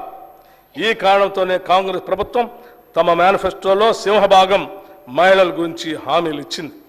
తెలంగాణ ఆడబిడ్డలను మహాలక్ష్ములను చేయాలనే ఆలోచనతోనే మహిళలకు ఉచిత బస్సు ప్రయాణం పథకాన్ని డిసెంబర్ 9న ప్రారంభించుకున్నాం. ఇందిరా కాంతి పథకం ద్వారా మహిళా స్వయం సహాయక సంఘాలని పెద్ద ఎత్తున ప్రోత్సహిస్తాం. పిల్లలు ఉద్యానవనంలో మొగ్గల్లాంటి వారు, రేపటి పౌరులు. జాతి భవిష్యత్తు నిర్మించేది వాళ్లే. కాబట్టి వారిని జాగ్రత్తగా ప్రేమగా పెంచాలి అని భారత తొలి ప్రధాని పండిట్ జవహర్లాల్ నెహ్రూ ఏనాడో చెప్పారు. ఆ సూక్తిని పాటించేందుకు రాష్ట్ర ప్రభుత్వం అకుంఠిత దీక్షతో పనిచేస్తుంది. పాఠశాల విద్యపై మా ప్రభుత్వం ఎక్కువ శ్రద్ధ చూపాలని నిర్ణయించింది. అవసరమైన నిధులు అందుబాటులో ఉంచడమే కాకుండా అన్ని స్కూళ్లలో డిజిటల్ క్లాస్ రూమ్లు ఏర్పాటు చేయాలని నిర్ణయించాం. రాష్ట్రంలో ఉన్న 35,781 అంగన్వాడీ కేంద్రాల ద్వారా గర్భిణీ స్త్రీలకు, బాలింతలకు పోషకాహారాన్ని అందించే కార్యక్రమాన్ని పటిష్టంగా చేపడుతున్నాం. విద్యారంగం. తెలంగాణ రాష్ట్రాన్ని ఎడ్యుకేషన్ హబ్గా తయారు చేయాలనేది రాష్ట్ర ప్రభుత్వ సంకల్పం. అంతేకాదు పేదవారు సైతం ఉన్నత విద్యను అందుకునే విధంగా ఫీజు రియంబర్స్మెంట్ విధానాన్ని తీసుకొచ్చింది కాంగ్రెస్ ప్రభుత్వమే. అయితే గత ప్రభుత్వం ఫీజు రియంబర్స్మెంట్ నిధులు సరైన సమయంలో విడుదల చేయకపోవటం వల్ల ఎంతోమంది విద్యార్థులు తమ చదువు పూర్తయి కూడా కాలేజీల నుండి తమ అర్హత సర్టిఫికెట్లు పొందలేక ఎన్నో విలువైన అవకాశాలు కోల్పోయి తీరని నష్టం చవిచూశారు. ఆనాడు కాంగ్రెస్ ప్రభుత్వం ప్రారంభించిన సాంప్రదాయాన్ని మరింత పకడ్బందీగా ముందుకు తీసుకువెళ్ళటానికి ఈనాటి మా ప్రభుత్వం కృతనిశ్చయంతో ఉంది. ఫీజు రియంబర్స్మెంట్తో పాటుగా ఎస్సీ, ఎస్టీ, బీసీ, మైనార్టీ బాలబాలికలకు ప్రస్తుత స్కాలర్షిప్లని సకాలంలో అందించేందుకు కూడా అన్ని ఏర్పాట్లను చేస్తున్నాం. ప్రతి మండలానికి అధునాతనమైన సౌకర్యాలతో, అంతర్జాతీయ ప్రమాణాలతో తెలంగాణ పబ్లిక్ స్కూల్ని ఏర్పాటు చేస్తామని ఈ సందర్భంగా మీకు తెలియజేస్తూ ఉన్నాం. కళాశాల స్థాయిలో ఉద్యోగానికి అవసరమైన మేరకు కోర్సులు ప్రవేశపెట్టి పోటీ ప్రపంచంలో తెలంగాణ విద్యార్థులు నెగ్గుకు రాగల సమర్థతను సమకూరుస్తాం. ఉన్నత విద్యా మండలిని పూర్తిగా ప్రక్షాళన చేసి ఉన్నత విద్యలో ప్రమాణాలని మెరుగుపరుస్తాం. పైలట్ ప్రతిపాదికన తెలంగాణ పబ్లిక్ స్కూల్స్ ఏర్పాటుకు ఈ బడ్జెట్లో 500 కోట్ల రూపాయలు ప్రతిపాదిస్తున్నాం. రాష్ట్రంలో సాంకేతిక విద్యను మరింత పటిష్టంగా మరియు పారిశ్రామిక అవసరాలకు అనుగుణంగా సమాయత్తం చేయడానికి మన రాష్ట్రంలోని 65 ఐటీఐల్ని ప్రైవేటు సంస్థల భాగస్వామ్యంతో ఒక బృహత్తర ప్రణాళిక అమలుపరచబోతూ ఉన్నాం. ఈ రంగంలో అనుభవం ఉన్న ప్రముఖ జాతీయ మరియు అంతర్జాతీయ సంస్థలు ప్రభుత్వంతో కలిసి పనిచేయడానికి ఆసక్తి చూపిస్తున్నాయి. ఇతర రాష్ట్రాల్లో మన అధికారులు బృందం అధ్యయనం చేయించి మనకు అవసరమైన రీతిలో ఒక ఉత్తమమైన ప్రణాళిక తయారు చేయడం జరిగింది. దీనిలో భాగంగా రాష్ట్రంలోని అన్ని ప్రభుత్వ ఐటీఐలకి కొత్త సాంకేతిక పరికరాలు అందించడం, వాటిని ఉపయోగించుకునేందుకు అవసరమైన శిక్షణను కొత్త కోర్సుల రూపంలో అందిస్తాం. ఈ ఐటీఐల్లో అదనంగా సీట్లు పెంచి ఎక్కువ మంది విద్యార్థులకి శిక్షణ అందిస్తాం. ఇక్కడ శిక్షణ పొందిన విద్యార్థులకి 100% ఉద్యోగాలు పొందేలాగా ప్రణాళిక ఉంటుంది. ఈ పథకానికి మంత్రివర్గ ఆమోదం కూడా లభించిందని చెప్పడానికి సంతోషిస్తున్నాను. స్కిల్ యూనివర్సిటీ ఏర్పాటుపై కూడా రాష్ట్ర ప్రభుత్వం ముందడుగు వేసింది. గుజరాత్, ఢిల్లీ, ఒడిశా రాష్ట్రాల్లోని స్కిల్ యూనివర్సిటీలను అధ్యయనం చేసేందుకు అధికారుల బృందం ఇటీవల పర్యటన జరిపింది. ఆయా రాష్ట్రాల్లో అమలు చేస్తున్న విధానాలను పరిశీలించి అత్యుత్తమ విధానాలను మన రాష్ట్రంలో అమలు జరిపేందుకు ప్రయత్నిస్తున్నాం. ఉస్మానియా విశ్వవిద్యాలయం మొదలుకొని రాష్ట్రంలో ఉన్న అన్ని విశ్వవిద్యాలయాల్లో ఉన్నత విద్యను ప్రోత్సహించడానికి మౌలిక సదుపాయాల కల్పనకి 500 కోట్ల రూపాయలు ప్రతిపాదిస్తున్నాం. విద్యారంగానికి ఈ బడ్జెట్లో 21,389 కోట్ల రూపాయలు ప్రతిపాదిస్తున్నాం. ప్రజల ఆరోగ్య భద్రతకు అత్యంత ప్రాధాన్యత కల్పిస్తున్నాం. గతంలో కాంగ్రెస్ ప్రభుత్వం రాజీవ్ ఆరోగ్యశ్రీ అనే గొప్ప పథకాన్ని ప్రారంభించింది. ఈ పథకాన్ని పెరిగిన వైద్య ఖర్చులకు అనుగుణంగా ప్రస్తుత అవసరాలు తగ్గట్టుగా మరింత విస్తృతపరిచి 10 లక్షల రూపాయల వరకు ఉచిత వైద్యం పొందేలాగా ఇప్పటికే ప్రారంభించాం. మా ప్రభుత్వం అసంపూర్తిగా ఉన్న సూపర్ స్పెషాలిటీ మరియు ఇతర ఆసుపత్రులు, మెడికల్ కాలేజీలు, నర్సింగ్ కాలేజీల నిర్మాణానికి కావలసిన నిధుల్ని మంజూరు చేసి వాటిని త్వరలోనే పూర్తి చేస్తుంది. హైదరాబాదులో వైద్య సేవలు విస్తృతపరిచేందుకు వీలుగా నిమ్స్ వైద్యశాల విస్తరణను పూర్తి చేసేందుకు తగిన నిధులు కేటాయిస్తాం. పాత బస్తీల్లోని చారిత్రాత్మక ఉస్మానియా ఆసుపత్రి నూతన భవన నిర్మాణాన్ని త్వరలోనే ప్రారంభిస్తాం. ప్రకటనలకే పరిమితి అయిన వైద్య రంగంలోని సిబ్బంది నియామకాలను తగిన కాల పరిమితితో పూర్తి చేస్తాం. మా ప్రభుత్వం ఏర్పడిన వెంటనే 6,956 నర్సింగ్ ఆఫీసుల నియామకాల ప్రక్రియను పూర్తి చేసి వారికి నియామక పత్రాలని అందజేయటం జరిగింది. ప్రభుత్వ వైద్యశాలలను మరింత పటిష్టపరిచి విద్యా నిర్వహణకు కావలసిన నిధుల్ని మంజూరు చేస్తాం. నూతన వైద్య కళాశాలను అవసరమైన సిబ్బందిని మరియు వనరుల్ని సమకూరుస్తాం. వైద్య రంగానికి ఈ బడ్జెట్లో 11,500 కోట్ల రూపాయలు ప్రతిపాదిస్తున్నాం. యువజన సంక్షేమం యువకుల్ని రెచ్చగొట్టడం కాదు, హక్కున చేర్చుకుంటాం. వారికి ఆసరాగా ఉంటాం, ఆదుకుంటాం. స్వేచ్ఛాయుత తెలంగాణలో ఆత్మగౌరవంతో బతికే ఏర్పాట్లు చేస్తాం. యువతే దేశానికి భవిష్యత్ అంటూ కూనిరాగాలు తీయటం కాదు, చిత్తశుద్ధితో వారికి మెరుగైన జీవితానికి బాటలు వేస్తాం. ఇది మా వాగ్దానం మాత్రమే కాదు, ఇది మా విధానం. గత ప్రభుత్వం చేసిన పనులతో యువతలో ఆత్మస్థైర్యం దెబ్బతిన్నది. వారు భవిష్యత్తుపై ఆశను కోల్పోయారు. వారి భవిష్యత్తుకు మేము గ్యారంటీ ఇచ్చాం. అందుకే రాష్ట్రంలోని యువత మొత్తం మా వెనక నిలిచింది, మమ్మల్ని గెలిపించింది. ఈ నిజం మాకు తెలుసు కాబట్టి బాధ్యతగా ఉంటాం. చెప్పిన మాట ప్రకారం ఉద్యోగ నియామకాల విషయంలో జాబ్ క్యాలెండర్ తయారు చేసే ప్రక్రియని ప్రారంభించాం. మెగా డిఎస్సి నిర్వహించబోతున్నాం. దాదాపు 15,000 మంది కానిస్టేబుళ్ల రిక్రూట్మెంట్ అతి త్వరలో పూర్తి చేసి నియామక పత్రాలు ఇవ్వబోతున్నాం. ఇప్పటికే నోటిఫికేషన్లో చేర్చినవి కాకుండా అదనంగా 64 గ్రూప్ 1 ఉద్యోగాల భర్తీకి ఉత్తర్వులు జారీ చేయటం జరిగింది.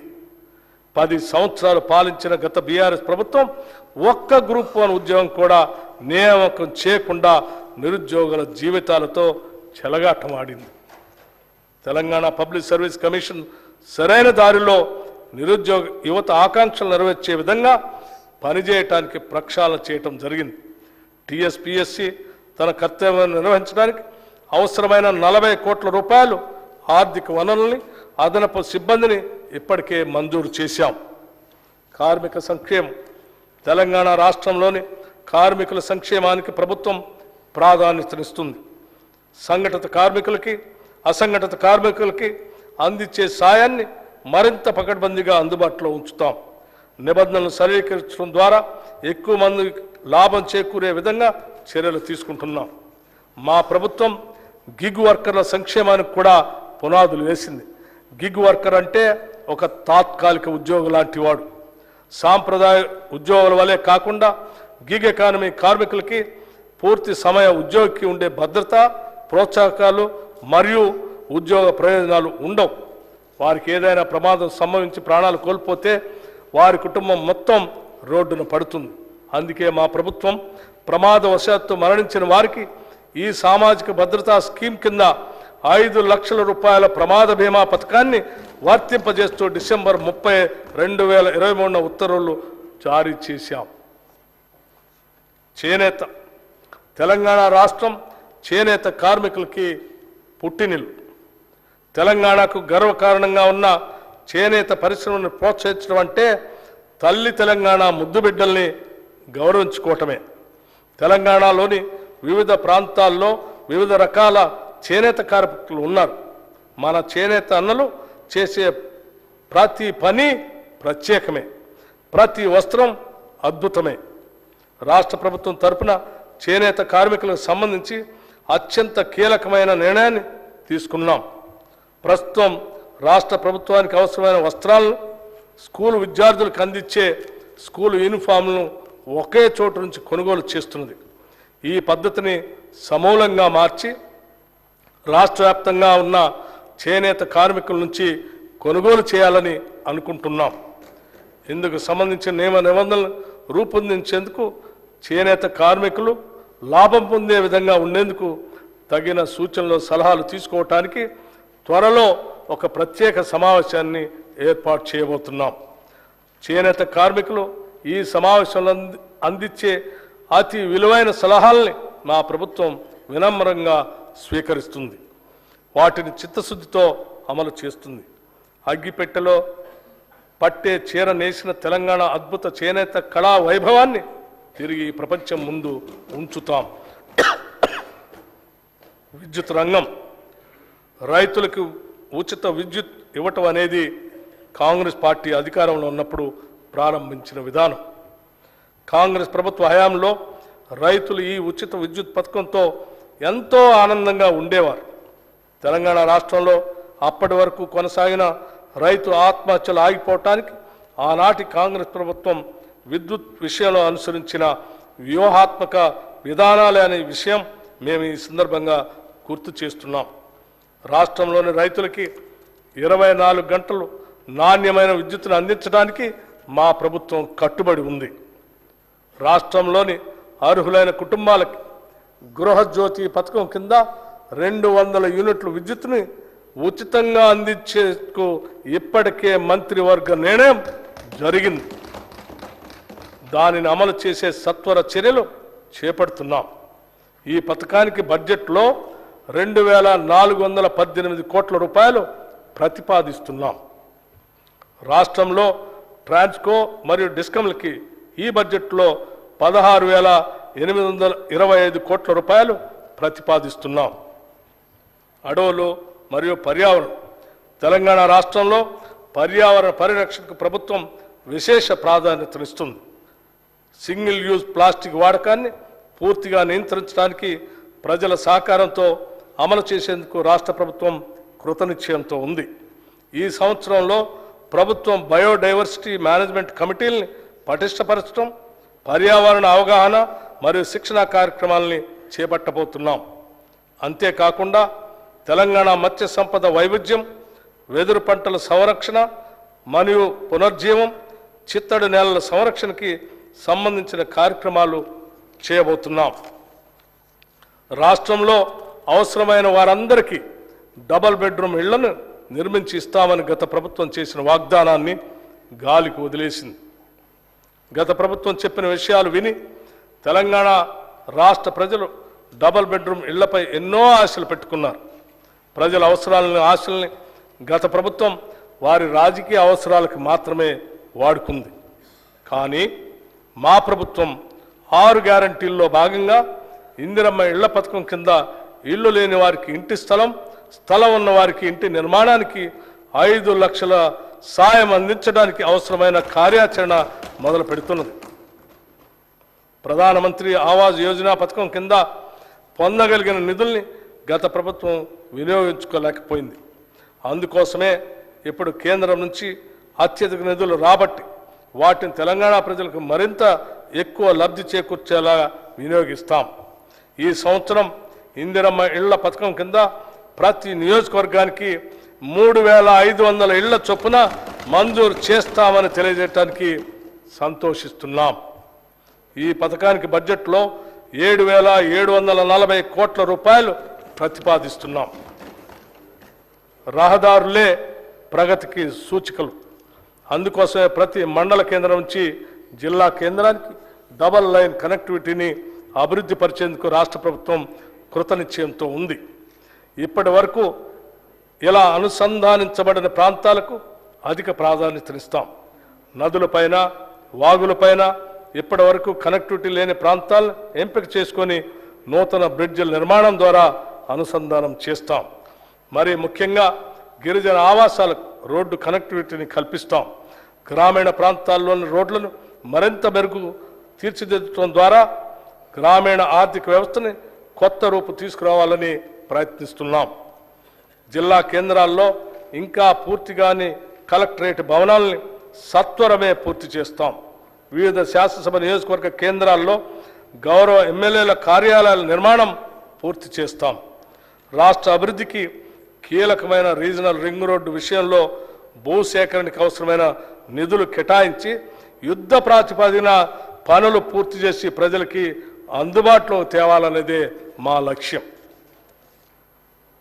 నీటిపారుదల, నీళ్లు, నిధులు, నియామకాల కోసం కొట్లాడి తెచ్చుకున్న తెలంగాణ రాష్ట్రం ఈ 10 సంవత్సరాల కాలంలో నీటిపారుదల రంగంలో గణనీయమైన అభివృద్ధి సాధించి ఉండాల్సింది. పచ్చని పైర్లతో తెలంగాణ భూభాగం కళకళలాడాల్సి ఉంది. అయితే గత 10 ఏళ్లలో జరిగిన తప్పిదాలు నీటిపారుదల రంగంలో సాధించాల్సిన ప్రగతికి అవరోధాలుగా మారాయి. ఈ కఠోర వాస్తవం గ్రహించినప్పుడే మనం భవిష్యత్తులో ఎలాంటి తప్పులు పునరావృతం కాకుండా చూసుకోగలుగుతాం. అందుకే ఈ విషయాల్ని మొహమాటం లేకుండా ప్రస్తావిస్తున్నాం. నీటిపారుదల రంగ నిపుణుల సూచనలు పట్టించుకోకుండా, మేధావుల సలహాలు పాటించకుండా కేవలం మనకు తెలిసిందే వేదం అన్న రీతిలో గత ప్రభుత్వం వ్యవహరించిందనటంలో సందేహం లేదు.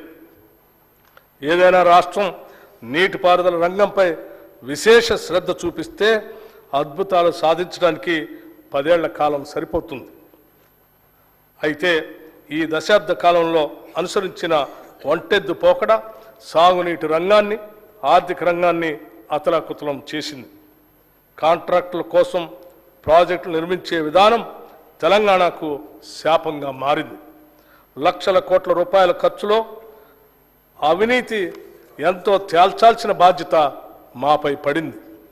అందుకే కాళేశ్వరం ప్రాజెక్టులోని మేడిగడ్డ, అన్నారం, సుందిళ్ల బ్యారేజీల నిర్మాణంలో జరిగిన నాణ్యతా లోపం, అవినీతి కార్యక్రమాలు, అనాలోచిత విధానాలు, అవకతవకలపై విచారణ జరిపిస్తామని మేము ప్రజలకి మాటిచ్చాం. ఆ మాట నిలబెట్టుకునే దిశగా కార్యాచరణ ఉంటుంది. కృష్ణా మరియు గోదావరి జలాలలో తెలంగాణకు న్యాయంగా రావాల్సిన నీటి కేటాయింపుల కోసం ఎక్కడా కూడా రాజీ పడకుండా పోరాటం చేసి తెలంగాణ రైతుల ప్రయోజనాలను కాపాడటానికి ఎంత దూరమైనా వెళ్ళటానికి సిద్ధంగా ఉన్నాం. గత కాంగ్రెస్ ప్రభుత్వం ప్రారంభించిన డాక్టర్ బిఆర్ అంబేద్కర్ ప్రాణహిత చేవెళ్లను పూర్తి చేసి ఎగువ ప్రాంతాలైన ఆదిలాబాద్ మరియు ఇతర జిల్లాలకి సాగునీరు ఇవ్వాలన్నది మా ప్రభుత్వ లక్ష్యం. ప్రస్తుతం నిర్మాణంలో ఉన్న నీటిపారుదల ప్రాజెక్టులో తక్కువ ఖర్చుతో తొందరగా పూర్తి చేయగలిగే ఎక్కువ ఆయకట్టుకు నీరు అందించే వాటిని సత్వరమే పూర్తి చేయాలనేది ప్రభుత్వ ఆలోచన. వాటిలో AMR Srisailam left bank canal, Mahatma Gandhi Kalwakurthy lift irrigation scheme, Jawahar Nettempadu lift irrigation scheme, Rajiv Bhima lift irrigation scheme, Koil Sagar lift irrigation scheme, SRSP Indiramma వరద నీటి కాల్వ, JR Chokka Rao Devadula lift irrigation scheme, Komaram Bheem, చిన్న కాళేశ్వరం లాంటి చూరాల కొడంగల్ లిఫ్ట్ ఇరిగేషన్ సంబంధించి లాంటి అనేక ఉన్నాయి. ఈ బడ్జెట్లో నీటిపారుదల శాఖకి 28,024 కోట్ల రూపాయలు ప్రతిపాదిస్తున్నాం. పవిత్ర పుణ్యక్షేత్రాలైన వేములవాడ, భద్రాచలం, బాసరా, జమలాపురం, చిన్న తిరుపతి, ధర్మపురిలను మరింత ఆకర్షణీయంగా భక్తులకు సౌకర్యవంతంగా తీర్చిదిద్దేందుకు చర్యలు తీసుకుంటున్నాం. అందుకు అవసరమైన కార్యాచరణ త్వరలో ప్రారంభం కాబోతున్నదని తెలియజేయడానికి సంతోషిస్తున్నాం. ప్రముఖ పుణ్యక్షేత్రాలను అనుసంధానం చేస్తూ టూరిజం సర్క్యూట్లను ఏర్పాటు చేసేందుకు కూడా సత్వర చర్యలు తీసుకుంటాం.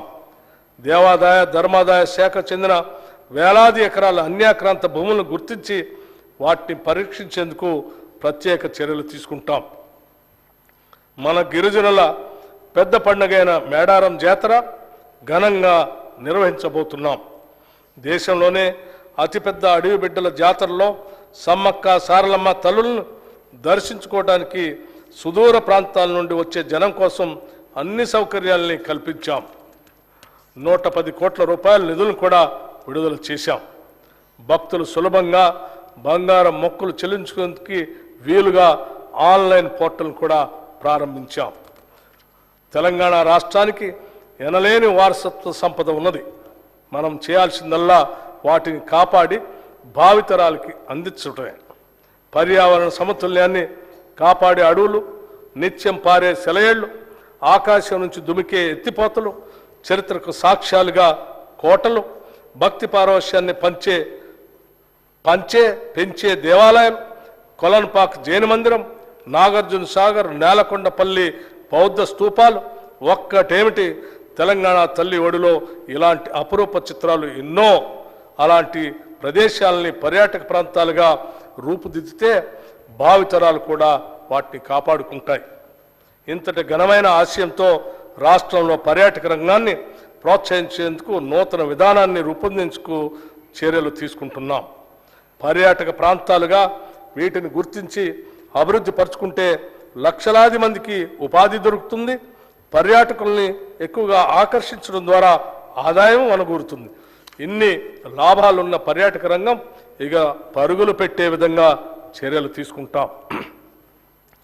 రాష్ట్ర దేవాదాయ ధర్మాదాయ శాఖ సహకారంతో టెంపుల్ టూరిజం విధానాన్ని తీసుకొస్తాం.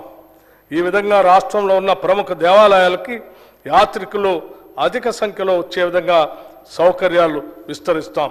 రాష్ట్రంలో వృధాగా ఉన్న పర్యాటక శాఖ ఆస్తుల్ని లాభసాటిగా మార్చేందుకు సత్వర చర్యలు తీసుకోవాలని కూడా నిర్ణయించాం. అనువైన అటవీ ప్రాంతాలను ఎంపిక చేసుకొని పర్యావరణ రహితంగా ఉండేలాగా వాటిని పర్యాటక స్థలాలుగా తీర్చిదిద్దుతాం. వాటిని ఐటీ ఇండస్ట్రీతో అనుసంధానం చేస్తాం. ప్రపంచ వారసత్వ సంపదగా గుర్తింపు పొందిన రామప్ప దేవాలయాన్ని పర్యాటకంగా మరింత అభివృద్ధి పరిచేందుకు చర్యలు తీసుకుంటున్నాం. ములుగు జిల్లాలో రామప్ప దేవాలయం పరిసరాల్లోని శిథిల దేవాలయాల్ని పునరుద్ధరించేందుకు కార్యాచరణ రూపొందించాం. ఈ కార్యక్రమాన్ని పూర్తి చేయడం ద్వారా రామప్ప దేవాలయం యొక్క విశిష్టత మరింత పెరుగుతుంది. ప్రభుత్వం ఇప్పటికే ప్రకటించిన విధంగా ఇక నుంచి నంది అవార్డుని గద్దర్ అవార్డు పేరుతో చిత్ర మరియు టీవీ కళాకారులకి అందజేయబోతున్నాం. ప్రజా యుద్ధ నౌక గద్దర్ అన్నకు ఇది మేమిచ్చే నివాళి. గద్దరన్నను గౌరవించుకోవటం అంటే తెలంగాణ సంస్కృతిని ప్రగతిశీల భావజాలంతో సమాజాన్ని చైతన్యపరిచే ప్రజా కవుల్ని ప్రజా గాయకుల్ని గౌరవించుకోవటమే. అందుకే ఇక నుంచి గద్దర్ అవార్డులు తెలంగాణ కళాకారుల కీర్తి పతాకను ప్రపంచానికి చాటి చెప్తాయి.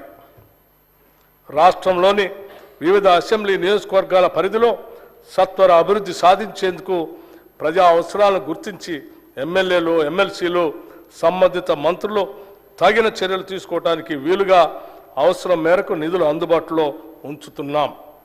నియోజకవర్గ అభివృద్ధి కార్యక్రమం కింద గత ప్రభుత్వం నిధులు కేటాయించడమే కానీ అవసరం మేరకు విడుదల చేయలేదు. ఇక నుంచి ఆ పరిస్థితి లేకుండా ప్రభుత్వం చర్యలు తీసుకుంటుంది. రాష్ట్రంలో శాంతి భద్రతలను పరిరక్షించడం మా ప్రభుత్వ ప్రథమ కర్తవ్యం. శాంతి భద్రతలు అదుపులో ఉంటే ప్రజలకు సంక్షేమ కార్యక్రమాలను నిరాటంకంగా అందించే అవకాశం ఉంటుంది. గత 5 సంవత్సరాలుగా రాష్ట్రంలో మాదక ద్రవ్యాల వినియోగం ఎక్కువైంది. ఎంతోమంది యువతీ యువకులు మాదక ద్రవ్యాలకు బానిసలుగా మారుతున్నారు. ఇది ఏమాత్రం ఉపేక్షించే అంశం కాదు. అందుకే రాష్ట్రంలో మాదక ద్రవ్యాల అక్రమ రవాణాపై ఉక్కుపాదం మోపుతున్నాం. రాష్ట్రంలో గత నెల రోజులుగా మన పోలీసులు ఆబ్కారీ అధికారులు దాడుల్లో పెద్ద మొత్తంలో పట్టుకున్న గంజాయి మరియు ఇతర మాదక ద్రవ్యాలే మా కార్యాచరణకు నిదర్శనం. మాదక ద్రవ్యాల నిరోధక బృందాలకు అవసరమైన నిధుల్ని సిబ్బందిని ఇప్పటికే కేటాయించాం. తెలంగాణ రాష్ట్రంలో మాదక ద్రవ్యాల వినియోగం అనే మాటే ఉత్పన్నం కాకూడదు. ప్రజల్లో అవగాహన పెంచి మాదక ద్రవ్యాల మహమ్మారి బారిన పడకుండా తెలంగాణ యువతని కాపాడుతాం. ఈ నెల 4వ తేదీన జరిగిన రాష్ట్ర మంత్రివర్గ సమావేశంలో హుక్కా బార్లను కూడా నిషేధించాం. తద్వారా తెలంగాణ భవిష్యత్తును కాపాడుతామని మీ అందరికీ తెలియజేస్తున్నాం. ఎంతో కాలం పెండింగ్లో ఉన్న నూతన హైకోర్టు సముదాయానికి 100 ఎకరాల స్థలాన్ని కేటాయించడమైనది. న్యాయ వ్యవస్థ పటిష్టతకు మేము తీసుకుంటున్న ఈ చర్యతో దేశం మొత్తం తెలంగాణ వైపు చూస్తుందనటంలో సందేహం లేదు. అధ్యక్ష, చివరగా ఒక విషయం మీ ద్వారా వినమ్రంగా ఈ గౌరవ సభకు రాష్ట్ర ప్రజానికానికి స్పష్టం చేయదలుచుకున్నాం. గొప్ప ఆశలు ఆశయాలు ప్రతి ఒక్కరికి ఉంటాయి. కానీ వాటిని నెరవేర్చుకునే ధైర్యం, కష్టపడే తత్వం మరియు నైతిక విలువలతో కూడిన నిబద్ధత ఉన్నప్పుడే ఈ ఆశయాలు సాకారం అవుతాయి. ఇవన్నీ కూడా మా ప్రభుత్వానికి ఉన్నాయి. ప్రతి తెలంగాణ బిడ్డ గర్వపడేలాగా మేము ఫిబ్రవరి 4, 2024న రాష్ట్ర మంత్రివర్గ భేటీలో ఈ అంశాల్ని ఆమోదించాం. ప్రముఖ తెలంగాణ కవి అందశ్రీ రాసిన జయ జయ హే తెలంగాణ జననీ జయకేతనం అనే గీతాన్ని రాష్ట్ర గీతంగా ప్రకటించాం. మన రాష్ట్ర వాహన రిజిస్ట్రేషన్ కోడ్ టీఎస్ నుండి టీజీకి మార్చాం.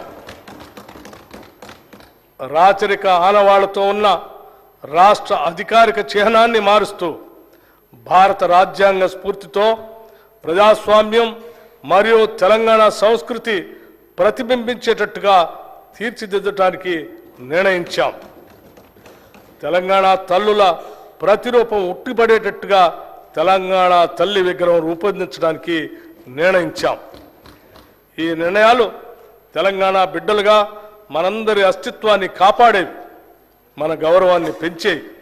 ఈ సందర్భంగా తెలంగాణ ప్రజానికానికి మా ప్రభుత్వం కృతజ్ఞతలు తెలుపుతూ వారి ఆశలు నెరవేర్చుతామని, ఇందిరమ్మ రాజ్యం సాకారం చేస్తామని మరొక్కసారి తెలియజేసుకుంటున్నాం. ఓట్ ఆన్ అకౌంట్ ప్రవేశపెట్టడానికి కారణం మా ప్రభుత్వం ప్రవేశపెట్టే తొలి బడ్జెట్ ఓట్ ఆన్ అకౌంట్ బడ్జెట్గా పెట్టడం మాకు కొంత అయిష్టంగానే ఉంది. కానీ కేంద్ర ప్రభుత్వం ఫిబ్రవరి 1, 2024న ఓట్ ఆన్ అకౌంట్ బడ్జెట్ ప్రవేశపెట్టింది. మొదటి నుంచి మా ప్రభుత్వానికి నిధులు ఎలా సమకూర్చుకోవాలనే విషయం మీద స్పష్టమైన అవగాహన ఉంది. దానిలో భాగంగానే కేంద్ర ప్రభుత్వం వివిధ పథకాలకు విడుదల చేసిన నిధుల్ని సాధ్యమైనంత ఎక్కువగా రాష్ట్ర ప్రజల ప్రయోజనాలకి ఉపయోగించుకోవాలనేటువంటి స్పష్టత ఉంది. అలాంటప్పుడు కేంద్ర ప్రభుత్వం యొక్క పూర్తి స్థాయి బడ్జెట్లో వివిధ రంగాల వారిగా కేటాయింపులు జరిగినప్పుడే మన రాష్ట్రానికి ఎంత మేరకు ఆ నిధుల్లో వాటా వస్తుందనేది అంచనా వేయగలుగుతాం. అందువల్లే కేంద్ర ప్రభుత్వం పూర్తి స్థాయి బడ్జెట్ని ప్రవేశపెట్టిన తర్వాతనే రాష్ట్రంలో కూడా పూర్తి స్థాయి బడ్జెట్ పెట్టాలని నిర్ణయించాం. తెలంగాణలో ఇందిరమ్మ రాజ్యం ఏర్పాటు చేయటమే లక్ష్యంగా కాంగ్రెస్ ప్రభుత్వం ఈ బడ్జెట్ని ప్రవేశపెడుతుంది. ఈ బడ్జెట్ లక్ష్యం ఒక్కటే, అదేమిటంటే తెలంగాణ రాష్ట్రం మొత్తాన్ని సమగ్రంగా అభివృద్ధి చేయటం. కాంగ్రెస్ ఎన్నికల ప్రణాళికలో ప్రస్తావించిన విధంగా 6 గ్యారంటీల్ని తూచా తప్పకుండా అమలు చేస్తూ తెలంగాణ రాష్ట్రంలోని బడుగు బలహీనలను అన్ని రకాలుగా అభివృద్ధి చేస్తాం. నీళ్లు, నిధులు, నియామకాలు అనే 3 అత్యంత ప్రధానమైన అంశాలను దృష్టిలో ఉంచుకొని తెలంగాణ రాష్ట్రంలో విద్య, వైద్యం, మౌలిక సదుపాయాలు, ఉపాధి కల్పన పెంచడం ద్వారా సమగ్ర అభివృద్ధి సాధిస్తాం. గత పాలకులు ప్రభుత్వ ఖజానాను దివాలా తీయించారు. ప్రణాళిక లేకుండా, హేతుబద్ధత లేకుండా వారు చేసిన అప్పులు ఇప్పుడు పెద్ద సవాళ్లుగా మారాయి. అయితే ప్రణాళికాబద్ధమైన ఆలోచనలతో, సహేతుకమైనటువంటి కార్యాచరణతో ఈ సవాళ్లను మేము అధిగమిస్తామని ఈ సందర్భంగా మీకు తెలియజేసుకుంటున్నాం. మా ప్రభుత్వం దోబరా వ్యయాన్ని గణనీయంగా తగ్గిస్తుంది. కాళేశ్వరం ప్రాజెక్టు లాంటి నిరర్ధకమైన ఆస్తులు పెంచుకుంటూ వాటిని తెలంగాణ ప్రజలకు భారంగా చేయటం మా విధానం కాదు. కేవలం తెలంగాణ ప్రజలు అభివృద్ధి చెందటం, వారు సంతోషంగా ఉండటం మాత్రమే మా లక్ష్యాలు. దీనికి అనుగుణంగానే మా ప్రభుత్వ విధానాలు ఉంటాయని నేను ఈ బడ్జెట్ ప్రతిపాదనల ద్వారా మరొక్క మారు స్పష్టం చేస్తున్నాను. అధ్యక్ష, 2024-25 సంవత్సరానికి సంబంధించిన బడ్జెట్ ప్రతిపాదనలు సభకు సమర్పించదలుచుకున్నాం. 2022-23 అకౌంట్లు, 2022-23 ఆర్థిక సంవత్సరం లెక్కల ప్రకారం 2,04,523 కోట్ల రూపాయలు ఖర్చు అయింది. రెవెన్యూ మిగులు 5,944 కోట్ల రూపాయలు. ద్రవ్య లోటు 32,557 కోట్ల రూపాయలు. 2023-24 సవరించిన అంచనాల ప్రకారం 2023-24 సంవత్సరానికి చేసిన మొత్తం అంచనా వ్యయం 2,24,625 కోట్ల రూపాయలు. ఇందులో రెవెన్యూ వ్యయం 1,69,141 కోట్ల రూపాయలు కాగా మూలధన వ్యయం 24,178 కోట్ల రూపాయలు. సవరించిన అంచనాల ప్రకారం రెవెన్యూ ఖాతాలో మిగులు 9,031 కోట్ల రూపాయలు. ద్రవ్య లోటు 33,786 కోట్ల రూపాయలు.